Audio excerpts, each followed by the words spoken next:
Muy buenas noches. En estos momentos se están cumpliendo 4 meses del incendio en la estación migratoria del Instituto Nacional de Migración en Ciudad Juárez, Chihuahua. 4 meses sin justicia para los 40 migrantes que murieron y sus familias. 4 meses sin justicia para los 28 sobrevivientes, 2 de ellos detenidos y acusados de haber iniciado el fuego. Hay 10 personas vinculadas a proceso. Sin claridad en las razones por las que nadie impidió que iniciara el fuego. Los dejaron encerrados y argumentaban que la llave estaba perdida. Desde que ocurrió la tragedia, la Secretaría de Seguridad, su titular, Rosa Isela Rodríguez, dijo que la prioridad eran las víctimas, su atención médica y la reparación del daño. La fiscal de Derechos Humanos de la Fiscalía General de la República, Sarirene Herrerías, se comprometió a que la investigación sería transparente. Y el titular del Instituto Nacional de Migración, sigue siendo el mismo, Francisco Garduño, que todavía la semana pasada se decía extrañado de ser considerado como responsable, a pesar de que esa noche estaba a 1.800 kilómetros de distancia. Ahora dice estar recapacitando y empeñado en que esto no vuelva a ocurrir. En este gobierno se castigan los abusos y violaciones a los derechos humanos. Tenemos un compromiso irrestricto con la sociedad para evitar la impunidad. Recibimos una instrucción clara de dar apoyo a los familiares y de ayudar a que tengan los heridos toda la atención médica. Esa es la prioridad. La prioridad es atención médica. No vamos a ocultar ningún hecho y no vamos a proteger a ninguna persona. La investigación será transparente para dar justicia a las personas. Se busca primero la no repetición, así como la reparación del daño a las víctimas. Las organizaciones sociales que piden justicia, que piden verdad y que piden reparación del daño, tienen razón. Entonces, nosotros estamos trabajando en eso, es nuestra responsabilidad y no vamos a abdicar. Yo me encontraba en la Ciudad de México, a 1.800 kilómetros de distancia. ¿Qué podría yo hacer en un término de 3 minutos, donde 2 venezolanos dolosamente queman las colchonetas adentro del recinto donde estaban los otros compañeros migrantes? Y luego un empleado de una empresa que nosotros contratamos no encuentra allá.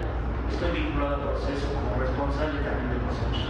Tengo que recapacitar y que no se repitan los sucesos. Esos son los dichos, pero en los hechos se cuenta otra historia. Sobrevivientes al incendio y sus familias permanecen esperando la reparación del daño. Advierten el abandono de la Comisión de Atención a Víctimas. Aquí en la Ciudad de México, quienes fueron trasladados de emergencia para recibir atención médica ya fueron dados de alta. Viven en un hotel con algún miembro de su familia, alejados de sus hijos. Les dan atención médica, pero no psicológica. Tienen deudas, no han podido trabajar, no han podido seguir con sus vidas. Enrique, migrante guatemalteco, es uno de los sobrevivientes. Su esposa Heidi lo acompaña aquí en México. Lo acompaña desde el 12 de abril. Ambos accedieron a dar su testimonio a este espacio. La única condición, resguardar su rostro. Aquí, la entrevista.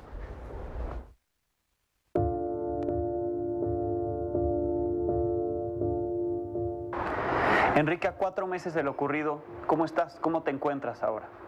Bueno, un poco mareado, un poco sin fuerza, pues me siento muy débil, como que no era como antes, ¿va? Entonces me siento muy triste, pues, por lo que pasó, porque nunca pensé que iba a pasar eso, por lo menos, pues, que nunca imaginé que iba a pasar eso, pues. Ajá. Nunca imaginé que mi nombre, que mi vida era normal, pues, pero ahorita me siento muy, como que ya no era como antes, ¿va? Ajá. ¿Cuánto tiempo estuviste en el hospital? Como 21 días intubado. 21 días. Ajá. Y estuve en el hospital tuve como 30 días. Sí. Pero de esos 30, 21 intubado. Ajá, es decir, desconectado Ajá. de la realidad, un poco con esa respiración artificial. Sí.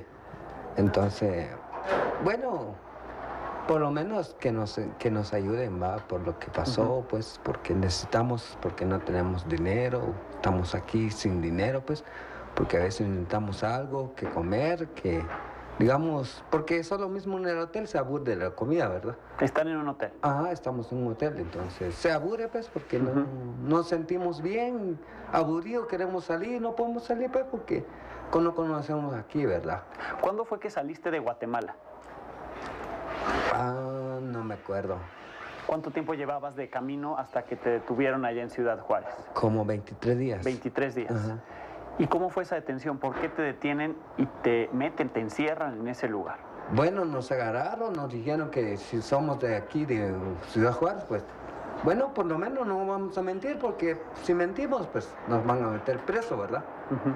Como unos 5 años de preso, entonces, por eso no mentimos, ¿verdad? Por lo menos que... Entonces, cuando nos agarraron, como a las 9 de la mañana, creo, como a las 9 de la mañana, entonces... Ahí fue que llamé a mi esposa, le dije que nos agarraron. No, primero llamé a mi suegra. Okay. Después a mi suegra le avisó a mi esposa. Entonces le dije que nos agarraron y ahí que pusieron mal, ¿verdad? ¿Fue ese mismo día a las 9 de la mañana? Fue el mismo día que pocas horas ahí encerrado. Sí, llevaba pocas horas ahí encerrado. Entonces cuando le avisé a ella ya estaba, digamos, cuando ellos se enteraron ya no tenía teléfono para poder comunicar con ellos, ¿verdad? Ya me la quitaron todo, me quitaron mi pertenencia, mi dinero, mi teléfono, todo lo que cargaba, mi suéter, mis zapatos, mi chumpa uno de lona. Entonces, todo lo que cargaba, todo lo que, hasta un bolsito así de cruzado. Te lo quitaron. Entonces nos quitaron todo, pues. Nos dejamos sin nada, nos dejaron sin nada. Y cuando nos trasladaron para el hospital, estaba desnudo. Estamos desnudos de una vez. Lastimosamente pasó eso, ¿verdad? Lastimosamente pasó el incendio y ahí fue que nos trasladaron para el hospital y no sabe qué sucedió. No me acuerdo nada. No me acuerdo. Único me acuerdo que el que estaba ahí en las rejas esperando que la encendieran al fuego no hizo nada, no abrió la puerta. Hasta esperó que se encendiera el fuego. ¿Y hasta que despertaste días después? Hasta que desperté, hasta que ya estaba en el hospital. ¿Qué sentiste cuando viste a Heidi ahí? No le hablé porque no podía hablar. Okay. No podía hablar porque no podía hablar, no me salía la lengua. ¿Va? Heidi, ¿cómo te enteraste de lo que había pasado y cómo es que pudiste llegar a México? Pues primer lugar que yo no sabía nada, sí sabía de que ya lo habían agarrado mi esposo, pero en ese entonces yo nunca pensé que fuera el incendio, que pasara algo así horrible, que me marcara para toda la vida lo que pasó con mi esposo. Lamento mucho lo del accidente, o sea que esto me dejó de una vez como que sin sentido a la vida. La primera vez que pasa todo esto, o sea que mi esposo salió pues para mejorar, para sacar adelante a sus hijos, para tener una mejor vida, pero lamentablemente eso es lo que pasó aquí en Ciudad de México, aquí en Ciudad Juárez, lo que pasó el incendio. Yo me enteré en una noche, fue del día martes, del día 29. Escuché eso, vi en los, ¿cómo se llama?, en redes sociales. Yo me fui en la iglesia sin nada, sin pensar lo que estaba pasando. De repente me llama un señor y me dice: Heidi, ¿ya viste lo que está pasando? Y yo no, y me dice: aquí están todos los nombres de los muchachos que estaban en la estación migratoria, que todos se murieron, y aquí se ve en la foto cómo están calcinados y todo eso. Yo dije: Dios mío, ¿qué habrá pasado? Si lo único que queríamos era sacar adelante a nuestros hijos y tener un mejor futuro, y pues allá en Guatemala no hay trabajo. Hay trabajo, te pagan poco, lo mínimo que te dan son 50 quetzales al día y no te alcanza para nada.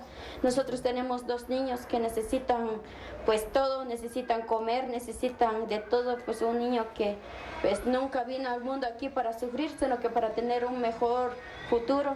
Nosotros no queríamos que nuestros hijos sufrieran. Por eso es que mi esposo salió con esa decisión, arriesgándose, pero no a que pasara del incendio. Entonces yo me entero que mi esposo ya está muerto. Yo me sentí sola y diciendo qué voy a hacer y ahora qué es lo que voy a hacer en estos días que mi esposo pues me dicen que ya está muerto.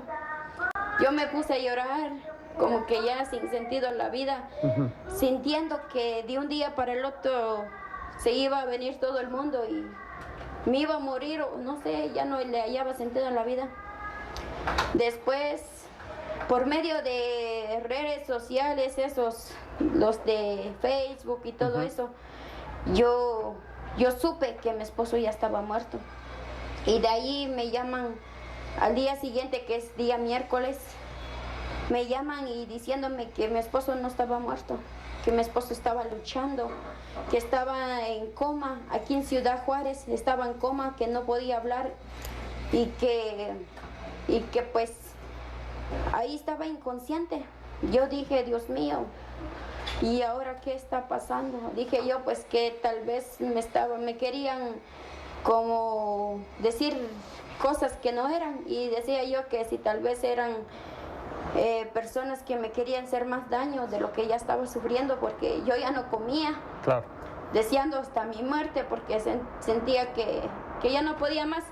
Porque nosotros, cuando mi esposo decidió venir y viajar, pues prestamos un dinero, fuerte cantidad, que eso dijimos con mi esposo que eso lo iba a pagar él cuando él estuviera ahí en los Estados Unidos. Nosotros prestamos 105,000 quetzales y eso tuvimos que pagar la mitad de ese dinero para que él viniera y tomara ese riesgo de viajar para buscar un mejor futuro. Eso es lo que le costó el traslado hasta allá. Eso es lo que le costó el traslado. Entonces, quiera que no, con lo que ha pasado, me dijeron que yo podía venir aquí en Ciudad de México a venir a ver a mi esposo, y yo anhelaba eso, que viniera lo más pronto posible para venir a verlo a mi esposo. Y la mera verdad, cuando vengo aquí en Ciudad de México, me trajeron, porque yo la verdad no contaba con dinero, no tenía nada. ¿Te ayudó el gobierno de México o el gobierno de Guatemala? El Ministerio de Relaciones Exteriores me dijeron que me iban a sacar pasaporte para yo poder viajar. Okay. Y entonces yo llegando aquí en México, como aproximadamente de eso, fue la fecha del 12 de abril, fue como a las 4 de la tarde, entré aquí en México y a las 5 llegamos al hospital, ese de allí del Instituto de Enfermedad Respiratoria. Porque ya Enrique había sido trasladado aquí a la Ciudad de México. Sí, porque hace unos días me dijeron que lo iban a trasladar aquí en México, porque allá estaba en Ciudad Juárez, lo iban a trasladar aquí porque él no podía respirar por sí solo, necesitaba urgentemente ser entubado, porque que tenía mucho humo en el pulmón. Entonces era urgentemente que fuera trasladado aquí en Ciudad de México. Entonces yo vine, me dijeron que podía pasar a ver a mi esposo. Tenía ese miedo de verlo y cómo estaba. Cuando entré, mi esposo estaba sedado, estaba entubado. No me podía ver. Y yo solo le hablaba, me dijeron las enfermeras, le puedes hablar, le puedes decir cositas y a ver si te reconoce.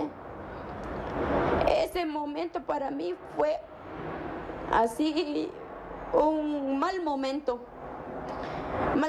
que nunca pensé pasarlo en la vida, y tener ese miedo cuando vi a mi esposo entubado. Dije, Dios mío, ¿y ahora qué hago?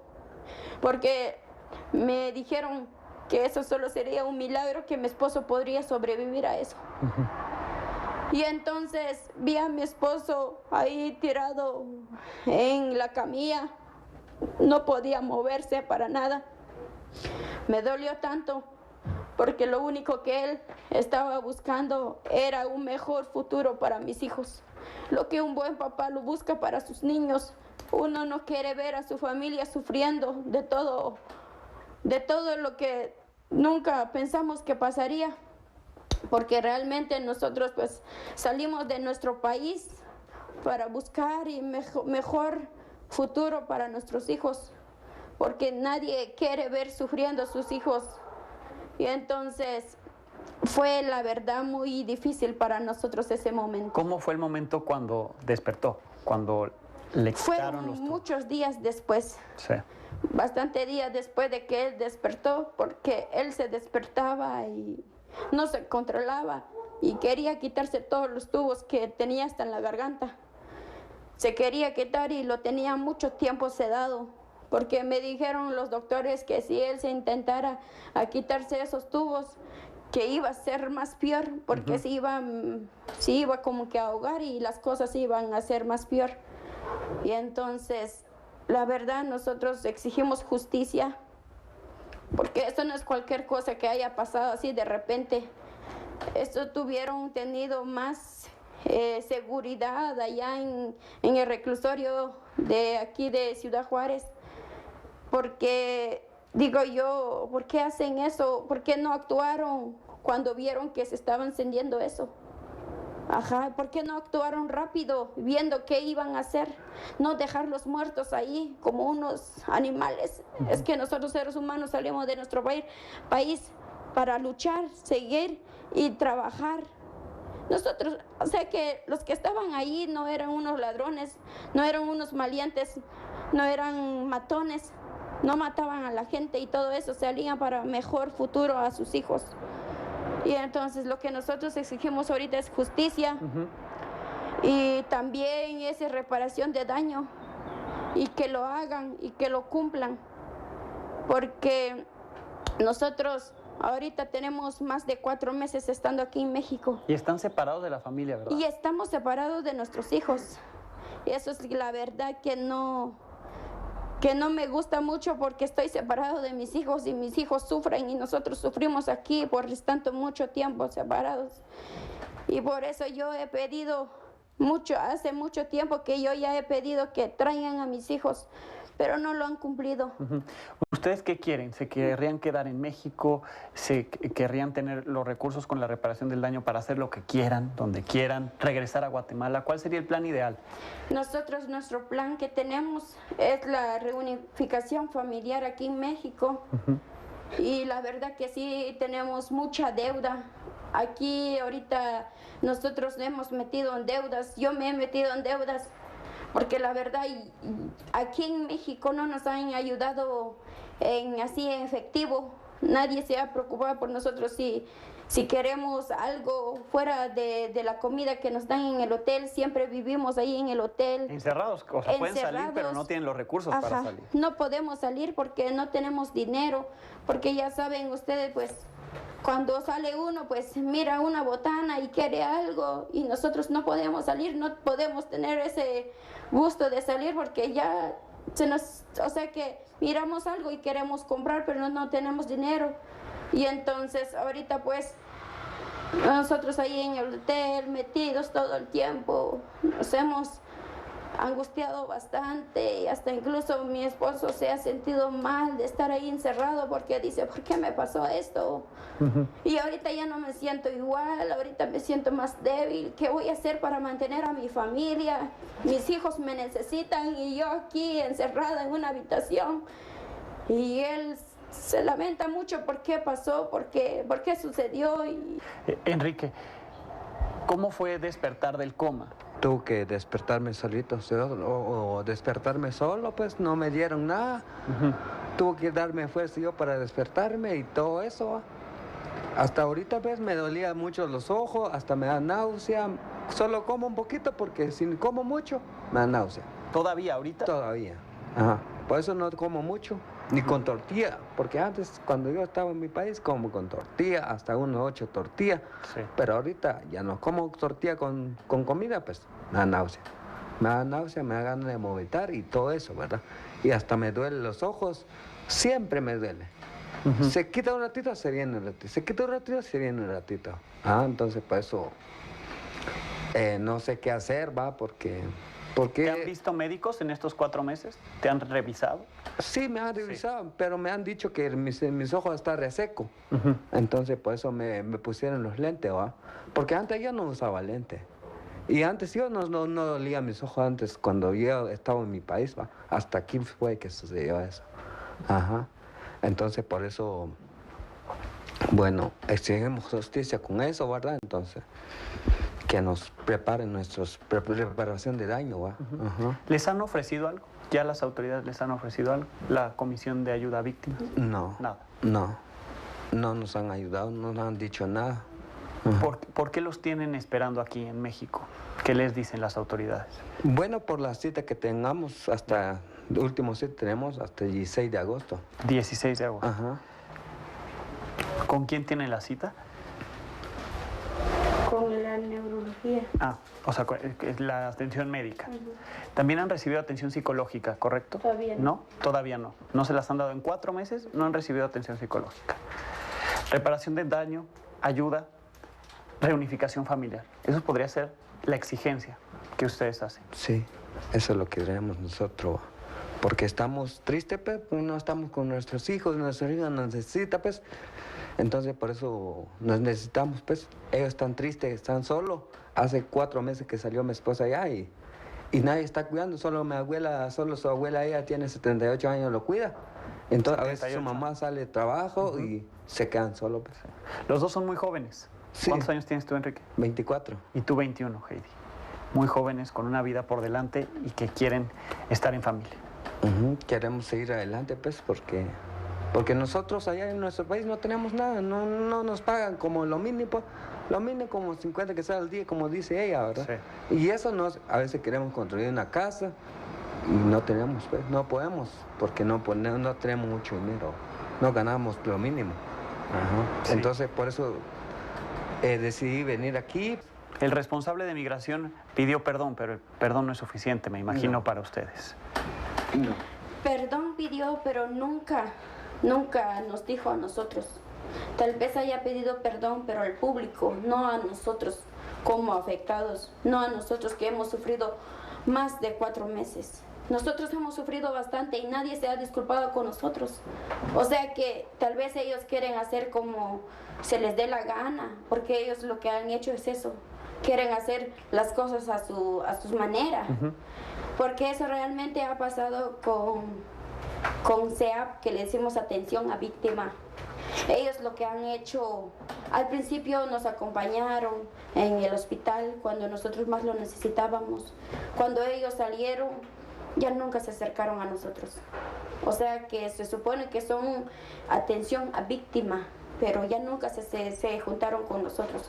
Y no nos dijeron cuáles eran nuestros derechos aquí en México. ¿No se los dijeron? No nos dijeron nada. Increíble. Y entonces nosotros dijimos, bueno, ¿y eso por qué? Llegó un momento que SEAP estaba con nosotros y llegaron Defensoría Pública. Eso llegó para ayudarnos. Pero nosotros veíamos ese con SEAP, se peleaban, como que se chocaban y no les gustaba que Defensoría Pública llegara con nosotros. Y nosotros pues empezamos a dudar y que por qué era, que eso pues no debería de ser así, ¿no? Que somos 8 familias. Son aquí. Varias familias, 8 entonces. Son 8 los que son afectadas directamente. Y entonces dijimos, ¿por qué se chocan? ¿Por qué se pelean? ¿Por qué no les gusta que se junte Defensoría Pública con nosotros? Entonces llegó un caso que nos dijeron, no se junten con Defensoría Pública, porque eso va a hacer que el caso se tarde demasiado. Entonces con nosotros que somos SEAP, va a ser que eso pase algo así, no mucho tiempo. Entonces nosotros empezamos a dudar. Nosotros hemos pedido ayuda allí en Guatemala. Lo único que nos han dicho es que ellos no se pueden ser responsables de nosotros porque las cosas no fueron allá en Guatemala, las cosas fueron aquí en México. Entonces, ¿a quién vamos a ir a nosotros? Pero podrían darles acompañamiento. ¿Tampoco les ha dado el gobierno de Guatemala algún tipo de tampoco nos han dado acompañamiento allá de Guatemala. Okay. Y entonces nosotros, pues, aquí estamos aguantando aquí porque mi esposo sigue yendo a su cita médica, que eso dijeron allá en Guatemala, que pues eso no lo van a hacer ellos, porque no fueron los culpables, que los culpables son aquí de México. Nosotros hemos aguantado demasiado tiempo. Sí. Y es hora que nos den una explicación clara y exacta. Nos necesitan nuestros hijos. Allá están sufriendo demasiado sin nosotros. Nosotros nunca pensamos que esto iba a pasar. Yo nunca jamás pensé que mis hijos los iba a dejar allá solitos. Mis hijos están muy pequeños. ¿Tienen cuántos me dijiste que tienen? Mi niño tiene 5 años, mi hija tiene 2 años. Me dolió bastante dejarlo a mi hija porque yo le estaba dando de mamar. Por cosas del incendio lo tuve que dejar. Me dolía en el corazón, me dolió bastante. Hasta incluso mi suegra me dijo que era por mi culpa que había pasado del incendio. Porque yo como esposa, ¿por qué dejé a mi esposo viajar? Pero lo único que teníamos derecho nosotros es migrar y buscar un mejor futuro para nuestros niños. Como cualquier persona, es un derecho. Como cualquier persona. Tenemos derechos, somos seres humanos, tampoco somos animales. O sea que tenemos ese derecho para migrar, buscar un mejor futuro donde nuestro país no lo tenemos. O sea que es nuestro derecho y tampoco es si emigramos, tampoco es una violación o no quiere decir que estamos robando, que estamos matando gentes, no. Lo único que buscamos es un mejor futuro para nuestros hijos. Sí. Y mi esposo iba a trabajar, no iba a ir a robar. Y con esto que ha pasado ni siquiera ha podido trabajar, ¿no? No hemos trabajado, no hemos tenido nada. Sí. Y ahora, si yo me tocara darle de comer a mis hijos, ¿de dónde sacaría ese dinero? Mi mamá ha tomado o sea que una obligación que yo tenía con mis hijos, mi mamá lo ha tomado. Entonces mi mamá se ha preocupado por mis niños, se han enfermado, han llorado en la noche, diciendo mamá, papá, y yo aquí, encerrada en una habitación, llorando, suplicándole a Dios que eso sea lo más pronto posible, que se acabe, porque hemos sufrido demasiado. Sí. Heidi Enrique, gracias. Me acompaña en el estudio Yesenia Valdés, coordinadora de Defensa Integral de la Fundación para la Justicia, que apoya esta fundación a 8 víctimas directas sobrevivientes de este incendio, entre ellas Enrique. Buenas noches. Hola Alejandro, buenas noches. A 4 meses en que esté el caso, ¿cómo van las cosas para que se haga justicia, para que se les dé la reparación del daño que tienen derecho como víctimas? Así es, Alejandro. A 4 meses tenemos apenas 10 días que nos han permitido conocer la carpeta de investigación. Apenas. Como asesores jurídicos. Encontramos desde un primer momento que presentamos la denuncia a diferentes organizaciones ante la Fiscalía General de la República. Como defensores de derechos humanos instamos para conocer cómo se estaba llevando a cabo la investigación y lo único que encontramos fueron barreras, topes para no dejarnos acceder y saber cómo se estaba llevando a cabo esa investigación. Sabemos que hay gente detenida, sabemos que hay procesos iniciados y apenas estamos recién ingresando. Tenemos 17 tomos por leer a toda prisa porque llevamos 4 meses retrasados. Ok, ¿qué tiene que pasar para que, por ejemplo, familias como la de Enrique y Heidi puedan regresar a su vida? Si ellos quieren quedarse aquí, si quieren emprender un camino hacia Estados Unidos, si quieren regresar a Guatemala, pero en familia, ellos están alejados de sus hijos, tienen que dormir en un hotel esperando que se haga justicia. Tiene que haber voluntad política para de verdad darle solución. No tiene que haber engaños, mentiras, retrasos, buscar que se limpie la imagen de un Instituto Nacional de Migración, sino responder, cumplir con las promesas dadas a las familias y digo la voluntad política porque al final es lo que pasa en este país y lo que decide que por fin estas familias se reunifiquen con sus hijos. Sí, ellos han pedido que traigan a los hijos, no se les ha cumplido eso, ni siquiera 2 hijos desde Guatemala, traerlos acá creo que no hay mayor problema, pero regreso a lo de la reparación del daño. Ellos no han podido trabajar, ¿no? Enrique era el sostén de su familia, iba a Estados Unidos a ganar un poco más de dinero, no ha podido trabajar y tienen derecho a la reparación del daño. No es que pidan dinero a cambio de nada, no. Aquí el Estado cometió un crimen y sobrevivieron y se tiene que dar esa indemnización. Definitivamente, Alejandro, la reparación integral del daño para cualquier víctima en este país debe de darse sin condición alguna. Debe de darse además de acuerdo a lo que necesita la persona, no lo que el Estado le parezca, establezca o que prometa con cantidades económicas determinadas, sino lo que cada familia necesite. Y efectivamente, al ser ellas víctimas de delitos cometidos por el Estado, y esto es muy importante decirlo, porque pareciera que esa relación de no dejarnos acceder al expediente es para que parezca que fue un delito provocado por los propios migrantes, y se está tratando de ocultar que no es un delito por parte del Estado, que no hay responsabilidad del Estado. Y esto es muy importante de reconocerlo, de decirlo, porque va íntimamente ligado a la reparación integral que necesitan estas familias. Y como bien dijiste, la familia de Heidi es solamente un ejemplo de todas las familias que solo buscaban cumplir con un sueño, con una mejor vida. No son delincuentes. Eso hay que decir. ¿Qué trato han tenido de la Comisión de Atención a Víctimas, de la cual se están quejando Heidi y Enrique, que es generalizado para las 8 familias que ustedes representan? Y si además de ustedes, como la Fundación para la Justicia, hay otros representantes, entiendo que en algún momento se acercaron los del Instituto de la Defensoría Pública Federal. ¿Cómo van, digamos, con esas instituciones?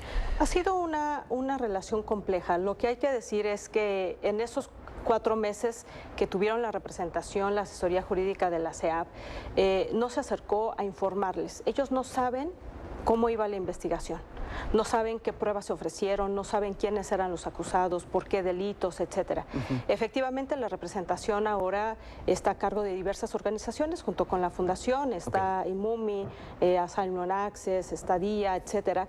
Y la Defensoría Pública ha entrado en un momento importante porque ni siquiera contaban las familias con los expedientes médicos, por ejemplo. Ni siquiera. Ni siquiera. Se les está dando esta atención, entiendo, tienen citas médicas periódicas, pero me decían ellos, no hemos recibido atención psicológica en 4 meses. ¿Qué es lo que necesitan en cuanto...?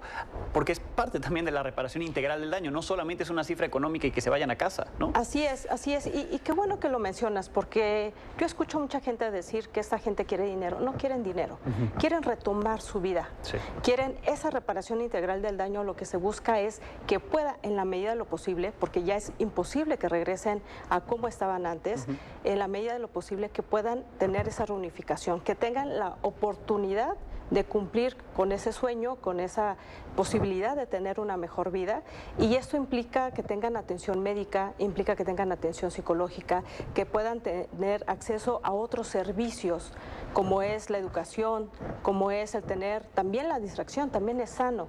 Yo no me imagino estar durante 4 meses encerrados en un cuarto de hotel, por mucho que una funcionaria desatinadamente dijo que ella quisiera estar en esas condiciones, y yo diría que nadie quisiera estar en esas condiciones. Increíble. ¿De qué institución fue la funcionaria?